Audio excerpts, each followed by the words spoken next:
फसावतो शिक्के 7-12 बापाच्या बघतोय. म्हणजे माझा बाप गुलाम आहे सरकारी दावणीला. आणि सरकारचं भ्या आम्हाला सांगतो, मी प्रत्येक वेळी तेच सांगतोय, सरकारचं भ्या धावतात ती जनतेला धावतात. ह्या सरकार काय आभाळातनी पडलंय का? या जनतेला जनतेने ते सरकारला जन्माला घातलंय ना. मग जनतेची सेवा करण्यासाठी सरकार असताना ही सरकार जनतेला फसवायचं काम का करते? बरं, सरकार बी फसावतंय. सरकार मी म्हणतो ही 5-5 वर्षाचं सेवक म्हणून नाव गाजावतात. तुम्ही काय नक्की सेवा करताय?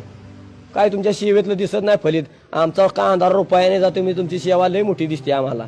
त्या कांद्याचं जर गणित काढलं तर रडा येतं आम्हाला. कांदा लावताना असं वाटतं की मला ह्या कांद्याचं 1-2 लाख रुपये होते, मी माझ्या बायका पोराला कपडे घेईल, चपल्या घेईल, शाळेची पुस्तकं घेईल.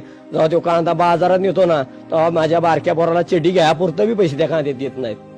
म्हणजे कसं जगायचं मी? काय सांगायचं? आम्ही आता सहनशीलता पाळतोय, लोकशाहीत जगतोय. बाबासाहेब आंबेडकरांनी घटना लिहिली, त्या घटनेने जगायचं बघतोय.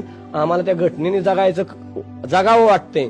पण ही पुढली IAS IPS अधिकारी, ही राजकीय मंडळी 30-40 वर्ष त्या खुर्च्यात बसतात. त्यांना घटना वाचावी अजून वेळ मिळाला नाही का? काय त्यांना सांगितलं नाही बाबासाहेब आंबेडकरांनी की बाबा ह्या पद्धतीने यंत्रणा चालवा, ह्या पद्धतीने जनतेला जागवा?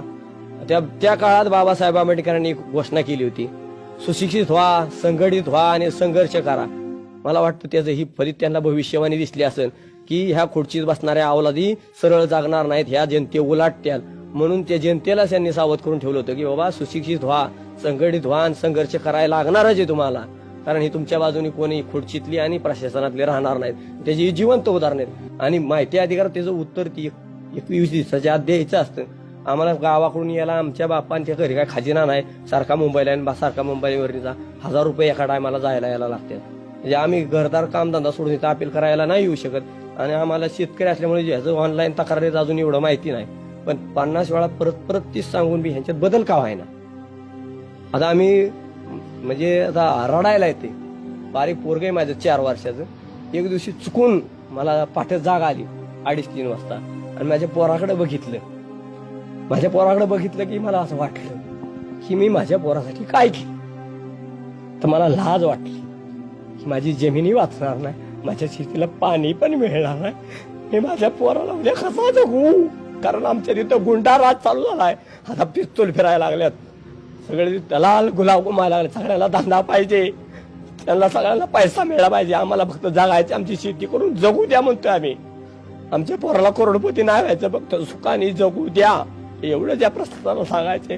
आणि आता जर ही सांगून कळत नसेल तर कसल्या मार्गाने सांगायला पाहिजे या सरकारला? 10 वर्ष वाट बघतोय सरकारची आम्ही.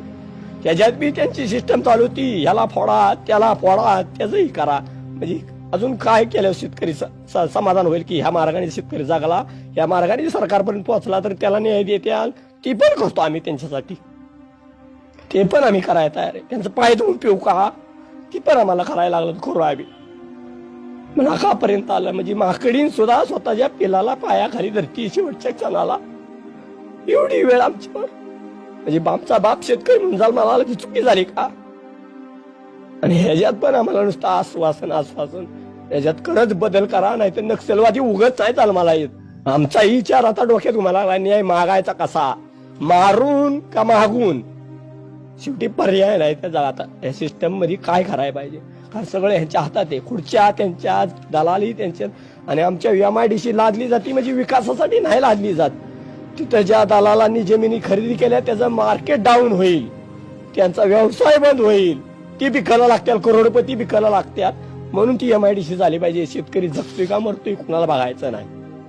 त्याला शेतकऱ्याची कुणालाच काळजी नाही. किती मोदी बोंबाला ना तर असं एखाद्याशी वाटतंय खरंच त्याच्या बघायला लागल.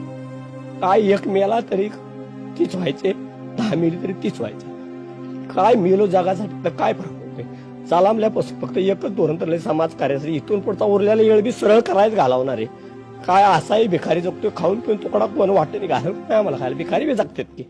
मग आम्ही न्याय मागासाठी जगायचं का नाही जगायचं नक्की? उद्या काही गुन्हा बी दाखल करा बिंदास गुन्हा दाखल. आज बी जगलच का? मरणार आहे व्याप तुकडा देतेलच ना आणून. कसं जगायचं आम्ही नक्की? कसं सांगितलं कळलं?